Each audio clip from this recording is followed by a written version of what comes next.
नमस्कार। आज हम धातु के प्रयोग के संदर्भ में अध्ययन करेंगे। हम जानते हैं कि क्रिया के मूल रूप को धातु कहते हैं, अर्थात धातु में ही भिन्न भिन्न प्रकार की प्रत्ययों का योग कर भिन्न भिन्न प्रकार की क्रियाओं का निर्माण करते हैं। जैसे लूट, मार, समझ, चमक, रो, दे, उठ, पढ़, लिख वगैरह वगैरह, ये सब के सब क्या है? क्रिया का मूल रूप है। इसी मूल रूप में भिन्न भिन्न प्रकार के प्रत्यय यथा ता, ती, ते, रहा, रही, रहे, ना वगैरह प्रत्ययों का योग कर भिन्न भिन्न प्रकार की क्रियाओं का निर्माण करते हैं। जैसे यहां देखिए कि लूट, इस लूट से लूटना, लूटता, लूटती, लुटवाते, लूटते वगैरह वगैरह क्रियाओं का निर्माण हुआ है। अर्थात सब में क्या है? लूट लूट लूट लूट, अर्थात लूट में ही ना, ता, ती, ते, वाती वगैरह प्रत्यय का योग करके जो है भिन्न भिन्न प्रकार की क्रियाओं का निर्माण किया गया है। वैसे ही मार, मार में क्या है? मार से भी मारना, मारता, मारती, मारते, मरवाते वगैरह वगैरह क्रियाओं का निर्माण हुआ है। इस सब में क्या है? मार मार मार, अर्थात ये विभिन्न क्रियाओं का मूल रूप मार है।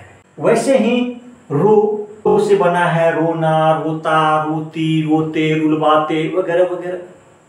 तो इस सब में क्या है? रो रो रो, अर्थात इन सभी क्रियाओं का मूल क्या है? रो है। इसीलिए रो भी यहां पर धातु है। उसी तरह से दे है, दे में देना, देता, देती, देते, दिलवाते वगैरह वगैरह।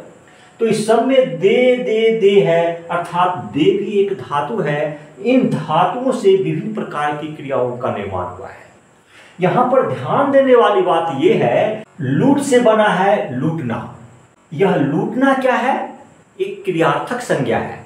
लूटना तो एक क्रिया है ही, कभी कभी ये संज्ञा के रूप में भी प्रयोग किया जाता है, इसीलिए लूटना यहां पर क्रियार्थक संज्ञा है। उसी तरह से मारना, रोना, देना वगैरह क्रियार्थक संज्ञा है। तो हम ये देखते हैं कि धातु से क्रियार्थक संज्ञाएं बनती है। फिर यहां देखिए लूटता, लूटती, लुटवाते, मारता, मारती, रोता, रोती, देता, देती, ये सब क्या है? क्रियाएं हैं। इस धातु में विभिन्न प्रकार के प्रत्ययों का योग किए हैं, तो भिन्न भिन्न प्रकार की क्रियाओं का निर्माण हुआ है और इसका रूप बदलता गया है। अर्थात वाक्य में जब इसका प्रयोग किया जाता है तो कर्ता और कर्म के अनुसार इन क्रियाओं का रूप बदलता रहता है, इसीलिए ये सब क्रिया के रूप में है। तो हम यहां पर यह देखते हैं कि धातु से क्रियार्थक संज्ञा भी बनती है और क्रिया भी बनती है। और ध्यान देने वाली बात यह है कि ये लूट जो है और ये मार, ये दोनों जो है भाववाचक संज्ञा है, जबकि रो और दे ये भाववाचक संज्ञा नहीं है। पूछेंगे क्यों? भाववाचक संज्ञा शब्द से ऐसे व्यक्ति या वस्तु अभिप्रेत है जिसका सिर्फ हम अनुभव करते हैं, उसे छू नहीं सकते। तो यहां देखिए कि लूट, लूट कहने से क्या होता है? एक लूटने का भाव प्रकट होता है। मार से क्या है? मार करने का एक भाव प्रकट होता है। ये लूट मार से तो एक भाव प्रकट होता है, एक अनुभूति तो होती है, किंतु उसे हम छू नहीं सकते, सिर्फ उसका अनुभव करते हैं। तो इसीलिए ये लूट मार जो है भाववाचक संज्ञा है।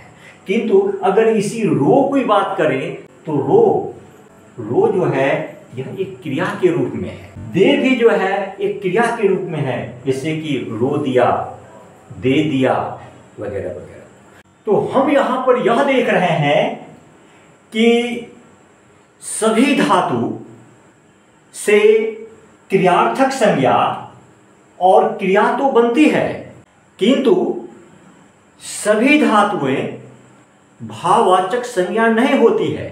इसीलिए मैंने ध्यातव्य में दिया है कि प्रत्येक धातु से क्रिया बनती है और क्रियार्थक संज्ञा भी, किंतु कुछ धातु का ही प्रयोग शुद्ध भाववाचक संज्ञा के रूप में किया जाता है, प्रत्येक का नहीं।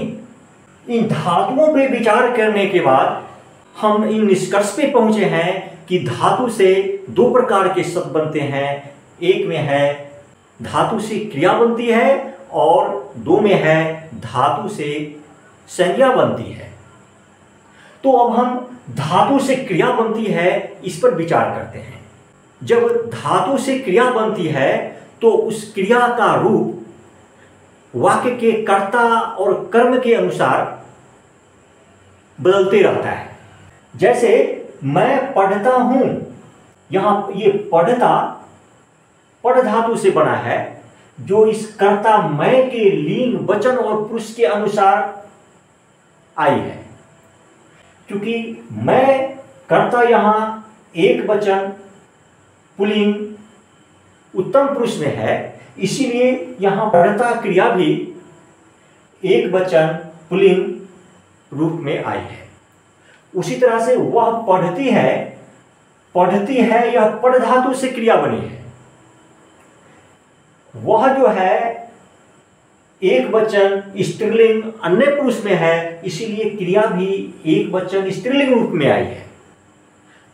वे पढ़ते हैं, यह कर्ता वे जो है बहुवचन पुल्लिंग अन्य पुरुष में है, इसीलिए यह पढ़ते क्रिया जो है बहुवचन पुल्लिंग रूप में आई है। तो हम यहां यह देखते हैं कि धातु से जो क्रिया बनती है वह कर्ता या कर्म के लिंग वचन और पुरुष के अनुसार बदलती रहती है। अब देखिए कि धातु से संज्ञा भी बनती है। संज्ञा किसी व्यक्ति, वस्तु अथवा स्थान के नाम को कहते हैं। तो धातु से संज्ञा बनती है, अर्थात पढ़ एक धातु है जिसमें ना प्रत्यय का जब उपयोग करते हैं तो पढ़ना क्रिया का निर्माण हुआ है।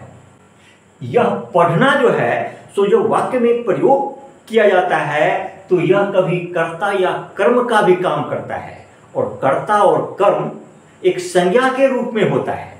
चूंकि रहे वह क्रिया के रूप में, किंतु काम एक संज्ञा के रूप में करता है, इसीलिए इसे क्रियार्थक संज्ञा भी कहते हैं। इसीलिए धातु से क्रियार्थक संज्ञाएं भी बनती है। जैसे पढ़ना अच्छा है, पढ़ धातु में ना प्रत्यय का योग किया गया है, तो पढ़ना एक क्रिया का निर्माण हुआ है।